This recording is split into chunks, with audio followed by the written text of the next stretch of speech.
Hello दोस्तों, आप सभी का स्वागत है आपके अपने यूट्यूब चैनल टीम विशाल एजुकेशन पर। आज की इस वीडियो में हम राज्य के नीति निर्देशक तत्व से संबंधित टॉप 50 सबसे महत्वपूर्ण प्रश्न करने वाले हैं। और ये प्रश्न आपके SSC, railway, group D, police, UP triple SC और अन्य सभी प्रतियोगी परीक्षाओं के लिए बहुत ही इम्पोर्टेंट हैं। अगर आप किसी भी एग्जाम की तैयारी कर रहे हैं तो ये वीडियो आपके लिए काफ़ी ज़्यादा यूजफुल रहने वाली है। इसलिए वीडियो को आप शुरू से अंत तक जरूर देखें, क्योंकि हर प्रश्न आपके एग्जाम में काम आ सकता है। तो बिना किसी देरी के चलिए शुरू करते हैं आज के अपने पहले प्रश्न से। तो भारतीय संविधान में राज्य के नीति निर्देशक तत्व ग्रहण किए गए हैं ब्रिटेन से, पूर्व सोवियत संघ से, आयरलैंड से या फिर फ्रांस से। राइट आंसर हो जाएगा इस क्वेश्चन का ऑप्शन सी, आयरलैंड से। तो अपने भारतीय संविधान में राज्य के नीति निर्देशक तत्व जो हैं वो आयरलैंड से ग्रहण किए गए हैं। राज्य के नीति निर्देशक तत्वों का उल्लेख भारतीय संविधान के किस भाग में है? भाग 2 में, भाग 3, भाग 4 या फिर भाग 5 में? राइट आंसर हो जाएगा इस क्वेश्चन का ऑप्शन सी, भाग 4 में। भारतीय संविधान के किस अनुच्छेद में राज्य के नीति निर्देशक तत्वों का उल्लेख है? अनुच्छेद 33 से 46 में, अनुच्छेद 34 से 48, अनुच्छेद 36 से 51 या फिर अनुच्छेद 34 से 52 में? राइट आंसर हो जाएगा इस क्वेश्चन का ऑप्शन सी, अनुच्छेद 36 से 51 में। संविधान का वह कौन सा भाग है जो संविधान के निर्माताओं के मस्तिष्क और उद्देश्यों को प्रतिबिंबित करता है? मूल अधिकार, संविधान की प्रस्तावना, राज्य के नीति निर्देशक तत्व या फिर भारतीय नागरिकता? राइट आंसर हो जाएगा इस क्वेश्चन का ऑप्शन सी, राज्य के नीति निर्देशक तत्व। राज्य के नीति निर्देशक तत्वों में निम्नलिखित में से किन किन प्रकार के सिद्धांत अंतर्निहित हैं? आर्थिक सिद्धांत, सामाजिक सिद्धांत, प्रशासनिक सिद्धांत या फिर उपर्युक्त ये सभी? तो राइट आंसर हो जाएगा इस क्वेश्चन का ऑप्शन डी, उपर्युक्त सभी। तो राज्य के नीति निर्देशक तत्वों में ये आर्थिक सिद्धांत, सामाजिक सिद्धांत और ये प्रशासनिक सिद्धांत, ये सिद्धांत जो है वो अंतर्निहित हैं। तो इस क्वेश्चन का राइट आंसर हो जाएगा ऑप्शन डी, उपर्युक्त सभी। नेक्स्ट क्वेश्चन है, भारतीय संविधान में राज्य के नीति निर्देशक सिद्धांतों को शामिल करने का पीछे मुख्य उद्देश्य क्या था? कल्याणकारी राज्य की स्थापना करना, धर्मनिरपेक्ष राज्य की स्थापना करना, सरकार के निरंकुश कार्यों पर नियंत्रण रखना या फिर नागरिकों के विकास के लिए सर्वोत्तम अवसर प्रदान करना? राइट आंसर हो जाएगा इस क्वेश्चन का ऑप्शन ए, कल्याणकारी राज्य की स्थापना करना। संविधान में राज्य के नीति निर्देशक तत्वों को शामिल करने के पीछे क्या उद्देश्य है? राजनीतिक लोकतंत्र की स्थापना, सामाजिक लोकतंत्र की स्थापना, सामाजिक आर्थिक लोकतंत्र की स्थापना या फिर गांधीवादी आदर्शों के अनुरूप लोकतंत्र की स्थापना? राइट आंसर हो जाएगा इस क्वेश्चन का ऑप्शन सी, सामाजिक आर्थिक लोकतंत्र की स्थापना। निम्नलिखित में से किसने नीति निर्देशक सिद्धांतों को बैंक की सुविधा अनुसार देय उत्तर दिनांकित चेक कहा? एच कुरंजू ने, ए के अय्यर ने, एच वी कामत या फिर के टी शाह ने? तो राइट आंसर हो जाएगा इस क्वेश्चन का ऑप्शन डी, के टी शाह ने। किस संवैधानिक संशोधन अधिनियम ने राज्य के नीति निर्देशक तत्वों को मौलिक अधिकारों की अपेक्षा अधिक प्रभावशाली बनाया? 42वां संवैधानिक संशोधन अधिनियम 1976, 43वां संवैधानिक संशोधन अधिनियम 1977, 44वां संवैधानिक संशोधन अधिनियम 1978 या फिर 45वां संवैधानिक संशोधन अधिनियम 1980? राइट आंसर हो जाएगा इस क्वेश्चन का ऑप्शन ए, 42वां संवैधानिक संशोधन अधिनियम 1976। भारतीय संविधान का कौन सा अंग समाजवादी व्यवस्था स्थापित करने की प्रेरणा देता है? मूल अधिकार, नीति निर्देशक तत्व, मूल कर्तव्य या फिर नागरिकता? राइट आंसर हो जाएगा इस क्वेश्चन का ऑप्शन बी, नीति निर्देशक तत्व। संविधान में कल्याणकारी राज्य का आदेश दिया जाता है। 42वें संशोधन में नीति निर्देशक तत्वों में, प्रस्तावना में या फिर मूल अधिकारों में? राइट आंसर हो जाएगा इस क्वेश्चन का ऑप्शन बी, नीति निर्देशक तत्वों में। नीति निर्देशक सिद्धांत हैं वाद योग, मौलिक अधिकार, वाद योग नहीं या फिर इनमें से कोई भी नहीं? राइट आंसर हो जाएगा इस क्वेश्चन का ऑप्शन सी, वाद योग नहीं। नीति निर्देशक तत्वों का क्रियान्वयन निम्नलिखित में से किस पर निर्भर करता है? स्वतंत्र न्यायपालिका पर, राष्ट्रपति की इच्छा पर, सशक्त विपक्ष पर या फिर सरकार के पास उपलब्ध संसाधनों पर? राइट आंसर हो जाएगा इस क्वेश्चन का ऑप्शन डी, सरकार के पास उपलब्ध संसाधनों पर। मूल अधिकार और राज्य के नीति निर्देशक तत्वों में क्या अंतर है? राज्य के नीति निर्देशक तत्व बंधनकारी हैं जबकि मूल अधिकार नहीं। राज्य के नीति निर्देशक तत्व वाद योग्य हैं जबकि मूल अधिकार नहीं। मूल अधिकार वाद योग्य है जबकि राज्य के नीति निर्देशक तत्व नहीं, या फिर इनमें से कोई भी नहीं? राइट आंसर हो जाएगा इस क्वेश्चन का ऑप्शन सी, मूल अधिकार वाद योग्य है जबकि राज्य के नीति निर्देशक तत्व नहीं। मौलिक अधिकार एवं राज्य के नीति निर्देशक तत्वों के विषय में कौन सा कथन सही है? वे एक दूसरे के पूरक हैं, उन दोनों में कोई अंतर नहीं है, वे परस्पर विरोधी हैं या फिर वे दोनों वाद योग्य हैं? राइट आंसर हो जाएगा इस क्वेश्चन का ऑप्शन ए, वे एक दूसरे के पूरक हैं। एक कल्याणकारी राज्य के राज्य के निर्देश आदर्श वर्णित हैं। राज्य के नीति निर्देशक तत्वों में, मौलिक अधिकारों के अध्याय में, संविधान की 7वीं अनुसूची में या फिर संविधान की प्रस्तावना में? तो राइट आंसर हो जाएगा इस क्वेश्चन का ऑप्शन ए, राज्य के नीति निर्देशक तत्वों में। नीति निर्देशक तत्वों को कार्यान्वयन करने के लिए क्या मूल अधिकारों का हनन हो सकता है? हाँ, नहीं, कुछ का या फिर विवादग्रस्त है? राइट आंसर हो जाएगा इस क्वेश्चन का ऑप्शन सी, कुछ का। भारत के संविधान में अंतर्राष्ट्रीय शांति एवं सुरक्षा के संवर्धन का उल्लेख किस भाग में है? संविधान की प्रस्तावना में, राज्य के नीति निर्देशक तत्व, मौलिक कर्तव्य या फिर 9वीं अनुसूची में? राइट आंसर हो जाएगा इस क्वेश्चन का ऑप्शन बी, राज्य के नीति निर्देशक तत्व में।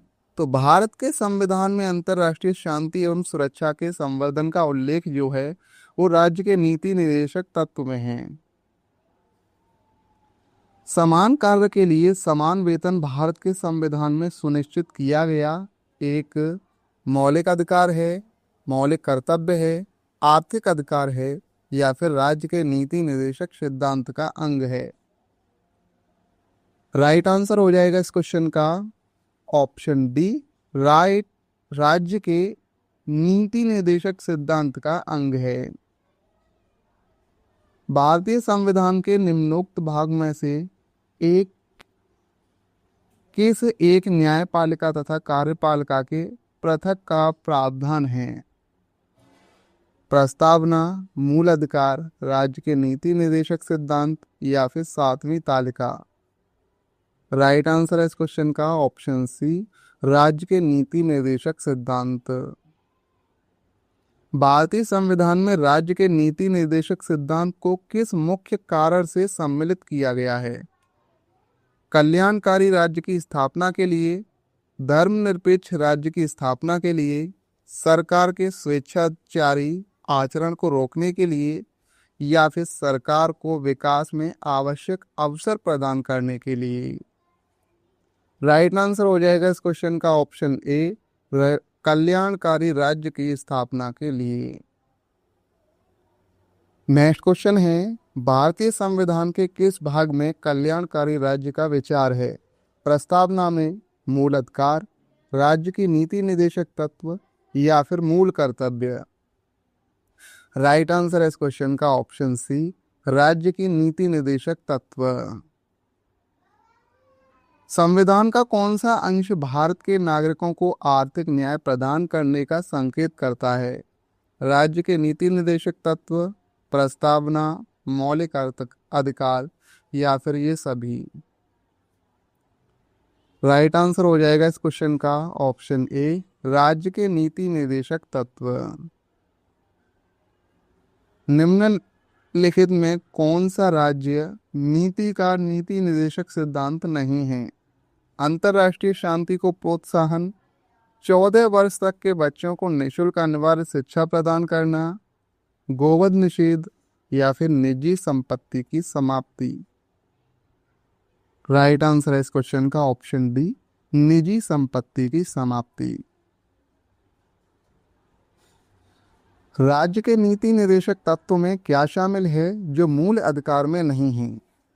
अस्पृश्यता का उन्मूलन, आने जाने की स्वतंत्रता, धर्म की स्वतंत्रता या फिर कुटीर उद्योग को प्रोत्साहन। राइट आंसर है इस क्वेश्चन का ऑप्शन डी, कुटीर उद्योग को प्रोत्साहन। राज्य के नीति निदेशक तत्व नहीं है वैज्ञानिक मनोभाव के विकास का, पोषाहार के स्तर को ऊपर उठाना, कमजोर श्रेणियों के आर्थिक हित को बढ़ाने का या फिर कार्यपालिका से न्यायपालिका को अलग रखने का। राइट आंसर है इस क्वेश्चन का ऑप्शन ए, वैज्ञानिक मनोभाव के विकास का।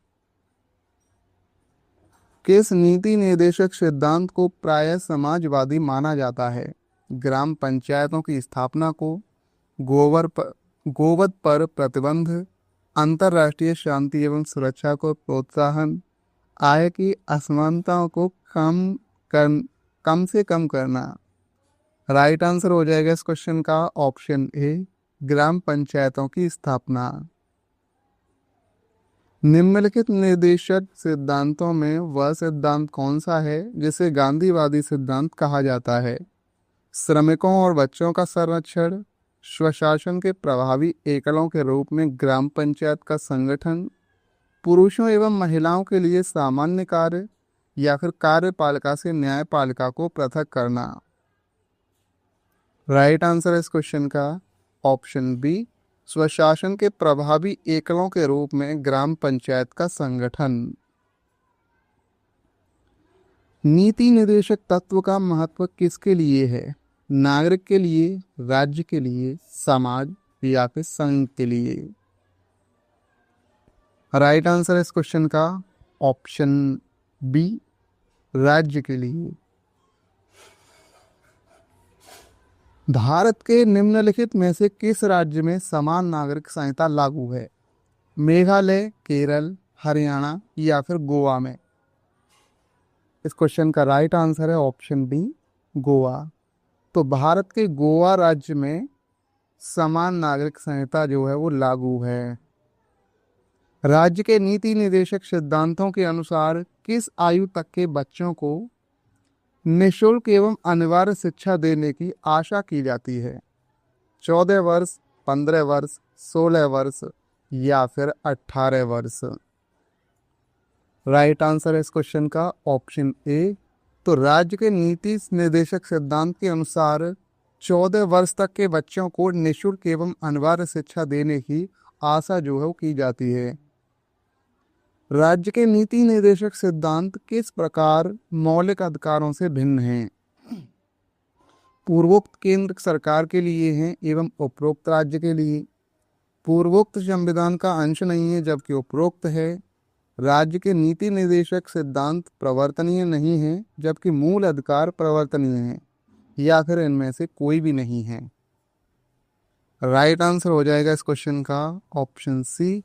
राज्य के नीति निर्देशक सिद्धांत प्रवर्तनीय नहीं है, जबकि मूल अधिकार प्रवर्तनीय हैं।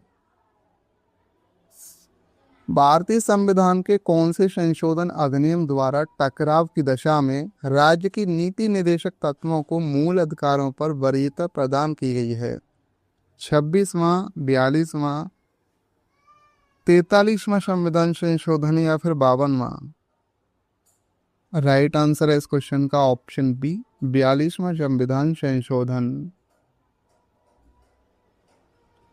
भारतीय संविधान के अंतर्गत कल्याणकारी राज्य की अवधारणा निम्नलिखित में से किस अनुच्छेद में वर्णित है? अनुच्छेद 36 में, अनुच्छेद 38, अनुच्छेद 49 या फिर अनुच्छेद 51 में? राइट आंसर हो जाएगा इस क्वेश्चन का ऑप्शन बी, अनुच्छेद 38 में। समान न्याय और निशुल्क विधि सहायता का प्रावधान संविधान के किस अनुच्छेद में है? अनुच्छेद 39 में, अनुच्छेद 40 में, अनुच्छेद 39A में या फिर अनुच्छेद 44 में? राइट आंसर हो जाएगा इस क्वेश्चन का ऑप्शन सी, अनुच्छेद 39A। भारतीय संविधान के निम्नलिखित अनुच्छेदों में से कौन सा अनुच्छेद राज्य सरकारों को ग्राम पंचायतों को संगठित करने का निर्देश देता है?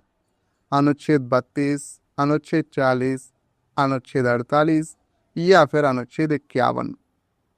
तो राइट आंसर हो जाएगा इस क्वेश्चन का ऑप्शन बी, अनुच्छेद 40।